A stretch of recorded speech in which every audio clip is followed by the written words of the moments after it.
는 마사이족이라는 종족이 있습니다.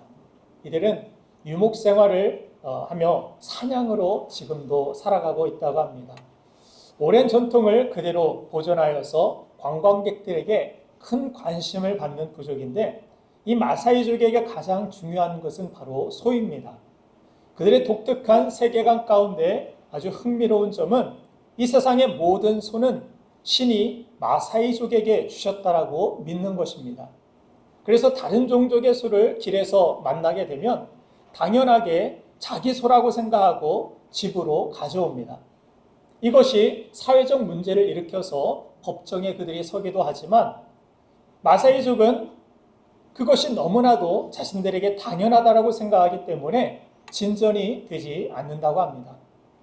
우리는 그들의 모습을 보며 대놓고 대낮에 길에서 도둑질한다고 비난하고 싶지만, 사실 우리도 마사이족과 다르지 않을 수 있습니다.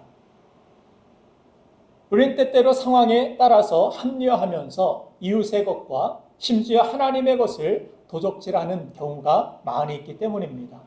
오늘 본문 출애굽기 20장 15절에서 성경은 분명히 말씀하고 있습니다. 도적질 하지 말라. 저는 어릴 적 아버지 주머니에서 500원을 꺼내서 친구들에게 떡볶이를 사주며 인심을 썼고, 또 장난감을 샀다가 회초리를 맞은 경험이 있습니다. 그때는 그것이 도적질인지 모르고 그냥 내가 필요한 것이기 때문에 그 돈을 아무런 어떤 죄의식 없이 사용했던 그런 기억이 있습니다. 지금 공소시효는 지났지만 오늘 여러분은 도둑놈에게 설교를 듣고 있는 것입니다. 우리 속담에도 이런 말이 있습니다. 바늘도둑이 소도둑된다. 작은 것에서 시작한 도둑질이 습관이 되고 가치관이 되어버리면 결국 큰 범죄로 이어지게 됩니다. 어릴 적 남의 것을 집에 가져왔을 때 훈계하지 않았던 아들이 감옥에 가고서야 어머니를 원망하며 왜 나를 어릴 때 꾸짖어주지 않았냐고 분노하며 어머니 귀를 물어뜯었다라는 교훈적인 이야기를 기억합니다. 오늘 본문의 도둑질의 경고는 어린 아이뿐만이 아니라 성인들에게 더더욱 필요한 말씀이라고 생각합니다. 왜냐하면 바늘도둑보다 소도둑이 이웃과 공동체에 더 큰 피해를 끼칠 수 있기 때문입니다. 특별히 성경은 어른들이 저지르고 있는 이 도둑질에 관한 지적을 크게 5가지로 지목합니다. 첫 번째는 생업 속에서의 도둑질을 성경은 지적합니다. 신명기 25장 13절부터 15절은 2개의 저울추를 두고 상황에 따라서 이익을 취하지 말라고 하나님께서 경고하셨습니다. 오늘날로 치자면 원산지를 속이고 과장 광고를 하면서 정직하지 못한 거래로 이득을 취하는 것과 같습니다.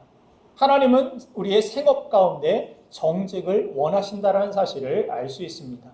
두 번째 지적은 세금에 관한 도둑질입니다. 우리는 종종 이 세금 제도가 불공평하다고 생각해서 편법을 쓰거나 불법적인 탈세를 시도하려고 합니다. 그러나 예수님은 마태복음 22장 21절에서 가이사의 것은 가이사에게, 하나님의 것은 하나님께 돌려드리는 것이 마땅하다고 말씀하셨습니다. 사도 바울 또한 로마서 13장에서 세금을 마땅히 드리는 것이, 내는 것이 하나님의 질서를 인정하는 것이라고 말씀합니다. 같이 한번 읽어보겠습니다. 6절 시작.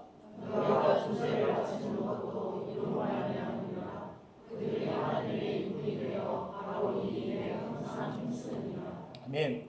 우리가 하나님을 존중하는 것을 사회 질서의 어떤 지도자들이 세운, 하나님께서 세워주신 그 지도자들의 세워준 어떤 질서를 존중하는 것으로 사도 바울은 그것이 하나님의 존중으로 이어진다라고 이야기하면서, 거기에서 특별히 이 조세, 이 텍스 문제에 대하여서 말씀하면서 신자는 불법적인 어떤 탈세나 편법을 쓰지 않고 사회 질서를 존중하고 정직히 납세하는 것, 그것이 하나님을 존중하는 것이라고 설명하고 있습니다.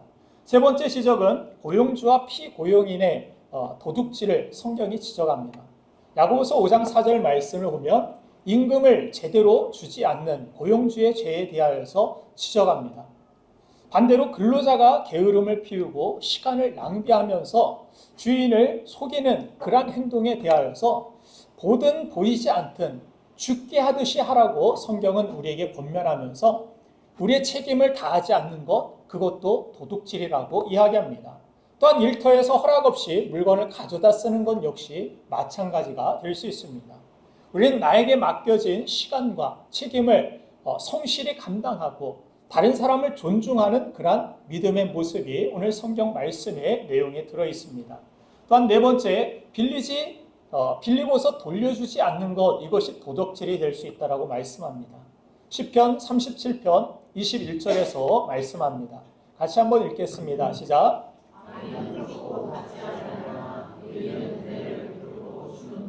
아멘. 악인의 특징에 대하여서 꾸고 갚지 아니하는 사람이다. 하나님이 보시기에 악한 사람들, 꾸고 갚지 않는 사람들. 그러나 의인은 베풀고 나눠주는 사람이라고 하나님께서 말씀하십니다. 돈뿐만이 아니라 물건을 빌리고 돌려주지 않는 것, 그것도 도둑질이 될 수 있습니다.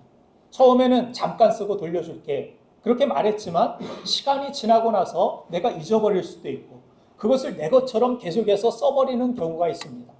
그렇게 빌려주고 아직도 돌아오지 않는 우산을 저는 아직도 기억하고 있습니다.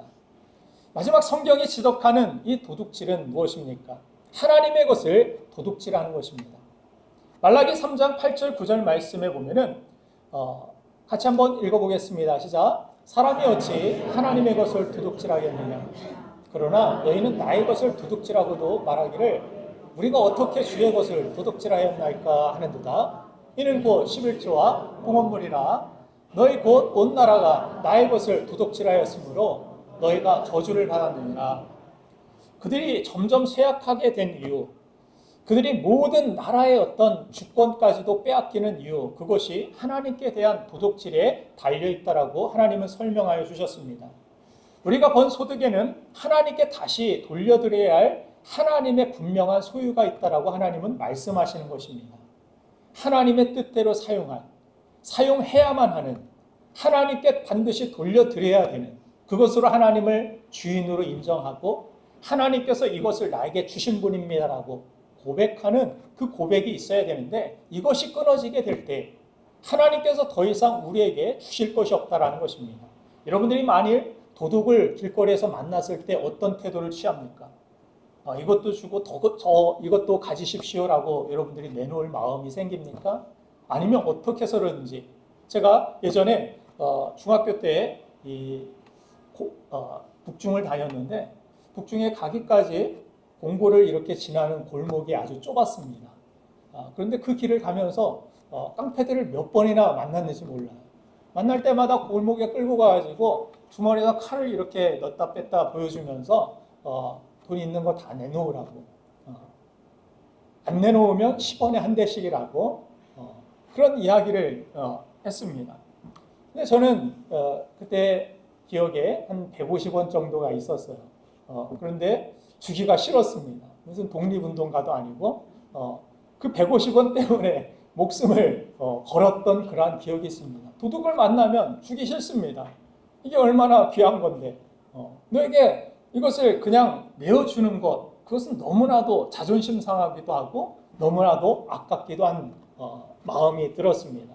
하나님께 대하여 우리가 그런 자세로 서서는 안 된다라는 것입니다. 하나님이 우리를 보시며 내가 너에게 너희가 구하기는 하지만 아낌없이 주고자 하는 그러한 상태, 그런 관계가 이루어져야 되는데, 그런 관계가 너희가 끊어버렸다라고 하나님께서 말라기 선지자를 통하여 말씀하시면서 이것의 회복이 여호와께로 돌아오는 것이라고까지 하나님은 말씀하여 주셨습니다.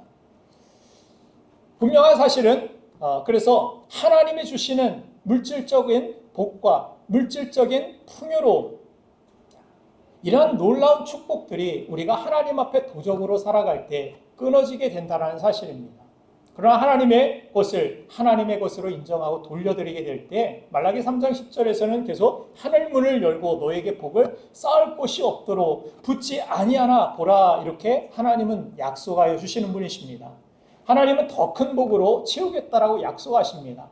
저의 삶의 경험도 그렇고 많은 성도들의 간증도 그렇고 참존 장로님의 어떤 간증도 그렇고 이랜드 기업의 그러한 장로님의 간증도 그렇고 종근당 이 회장님, 장로님의 간증도 그렇고 하나님 앞에 그런 삶을 결단하고 나아갔더니 그냥 물질적인 풍요로움만 주는 것이 아니라 다른 것들까지도 하나님께서 정결하게 하시고 부부 사이의 관계 가운데서도 가늠하지 않겠다라고 결단하고 어떤 사업에서 비즈니스에서 이루어지는 어떤 술자리나 이러한 접대 문화 가운데서도 분명히 거절할 것을 거절하고 지킬 것을 지켜나가는, 그렇게 하나님께서는 이 물질을 통하여서 나의 가정까지도 나의 사업까지도 내 삶을 쓰임받는 인생으로 세우신다라는 것을 경험했다라는 간증을 참 많이 듣습니다.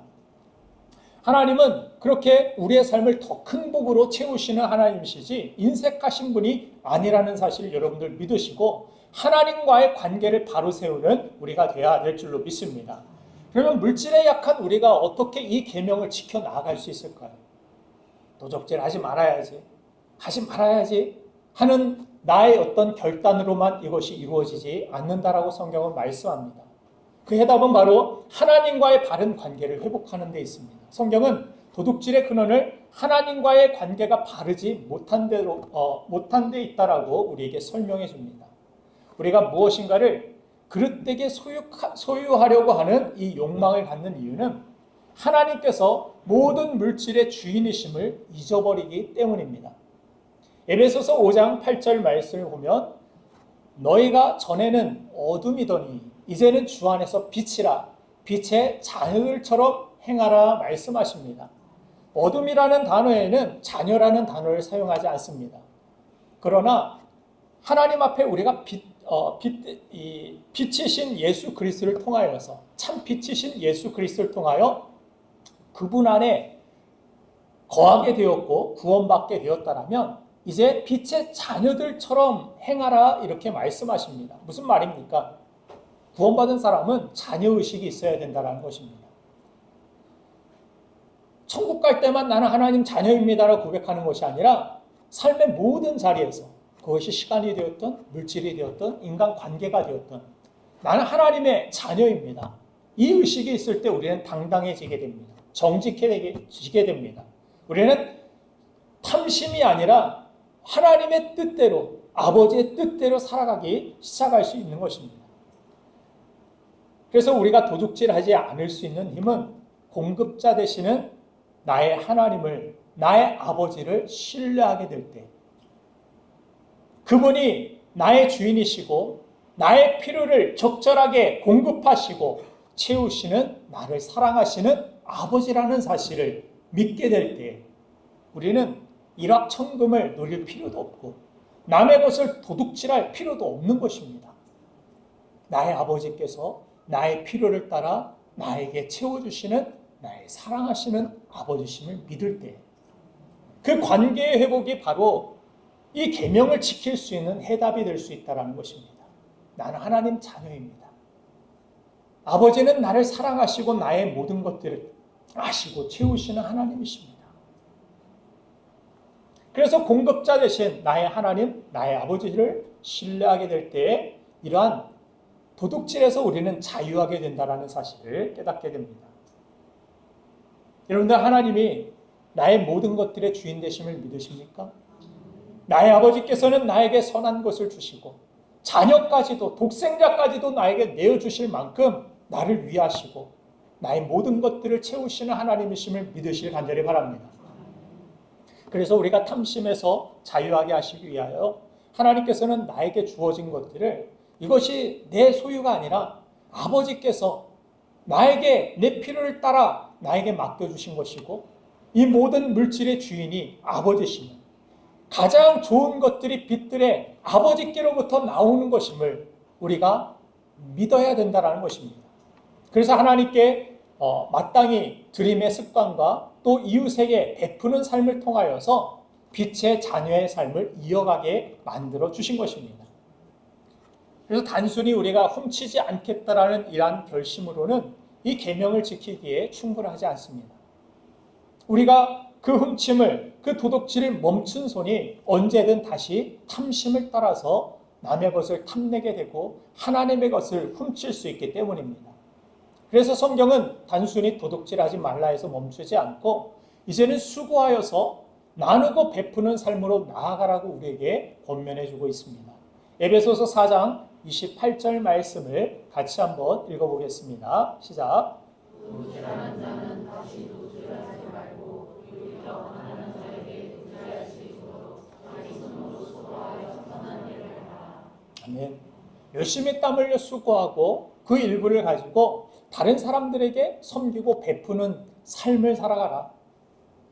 그것이 도둑질하지 않는 자의 삶의 모습이고 또한 도둑질하지 않을 수 있는 길이라고까지 말씀하여 주십니다. 그래서 성경은 나누고 우리가 더 베푸는 삶을 살아갈 때, 베풀면 하나님께서, 나의 아버지께서 그 필요를 따라 더 채워주실 것을 믿고 살아갈 때 도둑질의 유혹에서 우리는 승리할 수 있다라고 말씀하여 주십니다.